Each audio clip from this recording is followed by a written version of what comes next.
నిలకడగా ఉండేది నీ మాటే యేసయ్యా నిత్యము నిలిచేది నీ ప్రేమే యేసయ్యా నిలకడగా ఉండేది నీ మాటే యేసయ్యా నాతో ఉండేది స్నేహం యేసయ్యా నాలో ఉండేది నీ మాటే యేసయ్యా నాతో ఉండేది స్నేహం యేసయ్యా నాలో ఉండేది నీ మాటే యేసయ్యా నిత్యము నిలిచేది నీ ప్రేమే యేసయ్యా నిలకడగా ఉండేది నీ మాటే యేసయ్యా నిత్యము నిలిచేది నీ ప్రేమే యేసయ్యా నిలకడగా ఉండేది నీ మాటే యేసయ్యా నీ జీవితం సౌభాగ్యమే యేసుక్రీస్తు కలిగిన చోటు సంతోషమే సర్వనామమే ఆనందమాగములే రక్షకుండు నీ కొరకై అర్పించే కలువు శిలువపై నీ నావను నడిపించు క్రీస్తు యేసు నాయకుడే యేసుని ఎద్దకు వేగమే ఎదుము యేసుని కరుణా ప్రభు ఆకాశమందు నీవు తప్ప నాకెవ్వరున్నారు నా ప్రభు స్తుతి పాత్రుడా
హెబ్రీ పత్రిక 12వ అధ్యాయము 1వ వచనం. అదేగా మనం మొన్న ధ్యానించాం. మళ్ళీ అది తీయండి. ఈ రోజున భక్తిలో ఎదగకుండా ఉండడానికి ఆటంకాలుగా మనకి ఉన్నాయి ఏంటి అంటే బద్ధకం, సోమరితనం, అలాగే లోకాసులు, నిరుత్సాహం. గుర్తున్నాయా? ఏ చెప్పండి, నేను ఒకటి చెప్పేసాక రెండు చెప్పండి. చెప్పేసా, చెప్పినవి చెప్పొద్దు. నిరుత్సాహం, నేత్రాస కూడా చెప్పేసా. ఇంకా 2 పాయింట్లు ఉన్నాయి. క్రమశిక్షణ నచ్చకపోవడం, ఎవరైనా గద్దిస్తే నచ్చకపోవడం, ఇంకా లాస్ట్ది పాపం. అన్ని రకాల పాపాలు వస్తాయి అందులోకి. అబద్ధం వస్తుంది, మరి బూతులు వస్తాయి, శాపనార్థాలు వస్తాయి, తిట్లు వస్తాయి, దొంగతనం వస్తుంది, ఇతరులను ఆశించడం వస్తుంది, గొడవ దౌర్జన్యం వస్తుంది.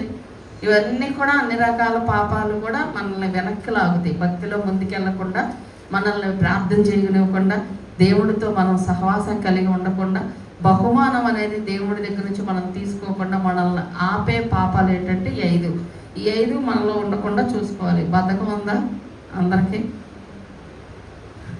ఉందా అంటే లేదని చెప్పలే, ఉందని చెప్పలేదు, లేదు కదా.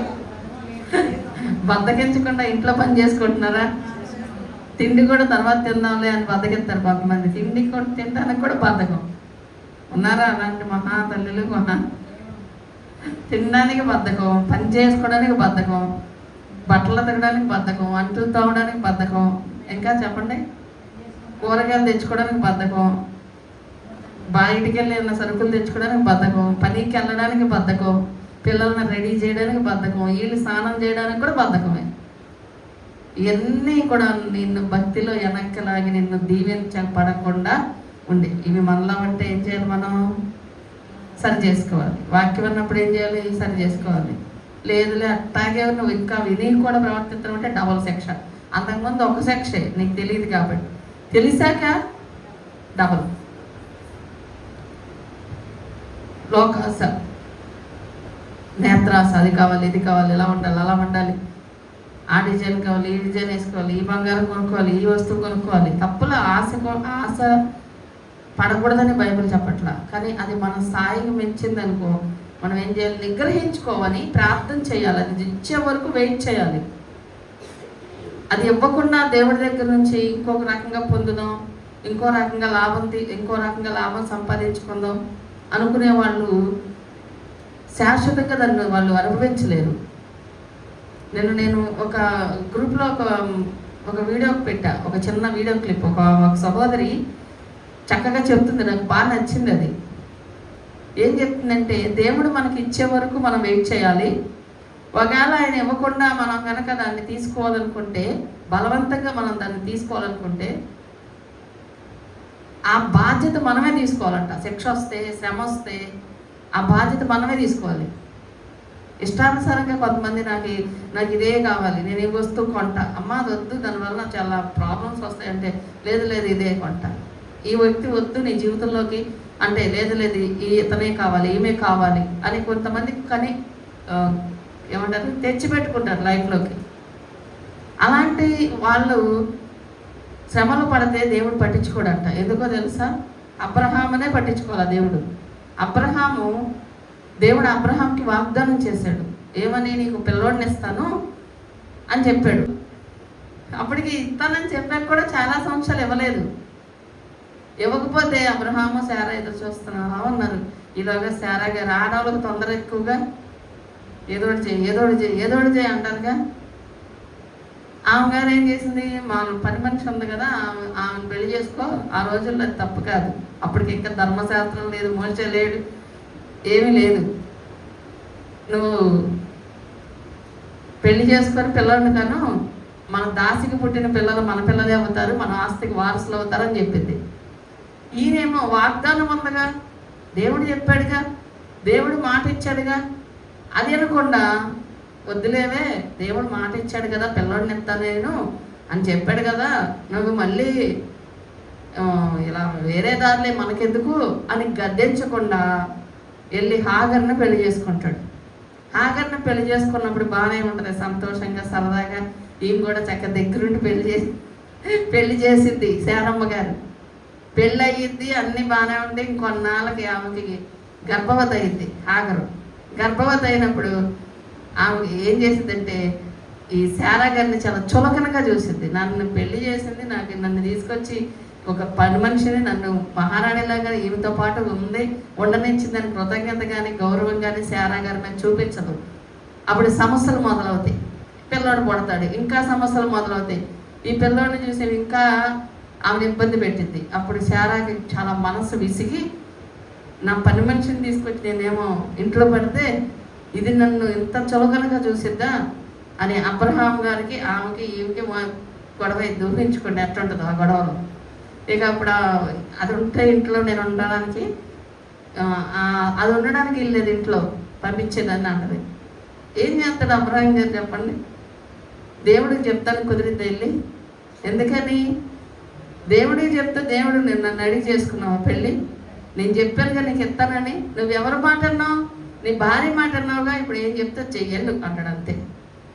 ఇక అబ్రహాంకి నో ఛాన్స్. వెళ్ళి భార్య ఏం చెప్పింది పంపించేమన్నది.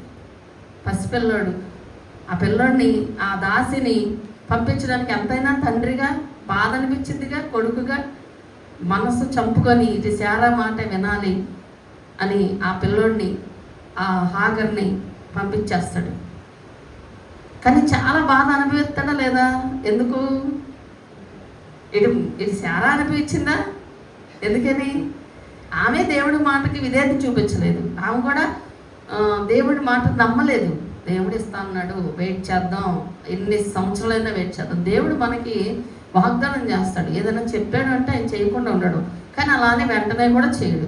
ఖచ్చితంగా టైం తీసుకుంటాడు. ఈలోపు మనకి విసుగు రావాలి, విరక్తి రావాలి, అయినా కూడా ఎదురు చూడాలి. అప్పుడు దేవుడి కార్యాన్ని చూస్తాం. ఈ విరక్తి వచ్చినప్పుడు, విసుగు వచ్చినప్పుడు దేవుడు చెప్పాడు కానీ ఇదంతా కాదు, ఇలా కాదులే ఇప్పుడు చేద్దామని ఎప్పుడైతే అనుకుంటామో అక్కడ పోద్ది మనకి.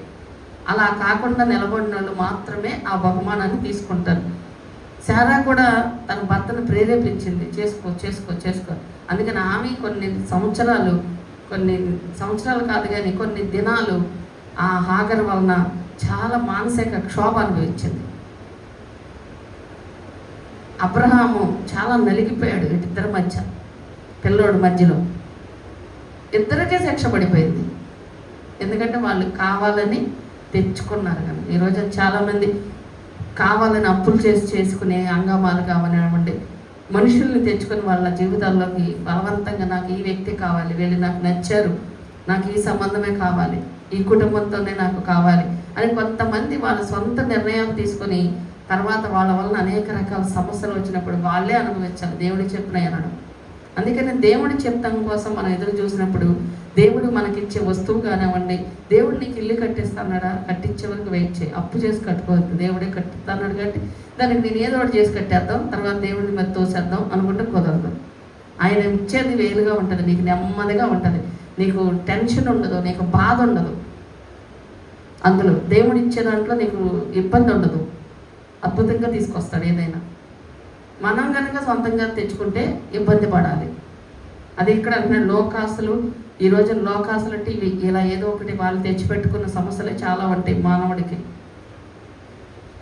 మూడోది నిరుత్సాహం. అది కూడా చెప్పా, నిరుత్సాహంగా ఉండకూడదు. ఏ సమస్య వచ్చినా నిరుత్సాహపడద్దు, విశ్వాసంతో ప్రార్థన చేయండి. నాలుగోది క్రమశిక్షణ. దేవుడు నిన్ను గద్దించినప్పుడు, వాక్యం వచ్చినప్పుడు, ఈ వాక్యం ఒకవేళ నీకే సూట్ అవుతే అది నాదే అనుకో, నీదే, నీకు సూట్ అయిందంటే నీదే, ఇంకెవరిది అది? నీ ముక్కు మీద మసి ఉన్నప్పుడు నీ ముక్కు మీద మసి ఉంది అంటే ఎవరి మీద ఉందో వాళ్ళకే, అది ఇంకెవరికే కాదు. ఇది నాకే చెప్పారు అని అనుకుంటే దాన్ని ఏం చేయలేం. అలాగే పర్సనల్గా దైవజనులు గద్దించినప్పుడు ఇలా కాదు అలా చేయండి, ఎలా కాదు ఇలా ఉండండి అన్నప్పుడు ఓకే అమ్మా ఓకే అని అంగీకరించేవారు, విధేయత చూపించేవారు ఖచ్చితంగా దీవించబడతారు. ఎందుకంటే దేవుడు సరిచేసినప్పుడు అది విధేయత చూపించడం, గౌరవం, దేవుడి యొక్క ఆశీర్వాదం.